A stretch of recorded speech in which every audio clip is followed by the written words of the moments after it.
How to cancel Audible membership through Amazon. Hello everyone, welcome to our channel and let's see how we can do it. So first of all, open up your Amazon app and after that just click on this option of menu at the bottom right hand side corner. Then select this option of customer service. Wait for it to load. Then scroll down and click on this option of account settings. After that, scroll down and you will be able to find this option of memberships and subscriptions. Just click on it and here you will be able to find the subscription of Audible. Just cancel it from here.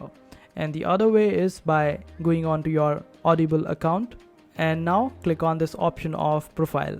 After that, click on this option of your account. Then click on manage membership. After that, click on cancel membership and here you will be able to find the cancel membership option. Just cancel it this way and this is how you would be able to cancel your Audible membership, and that's how you do it. I hope this video was helpful. Make sure to hit that like button and also subscribe to our channel for more helpful videos.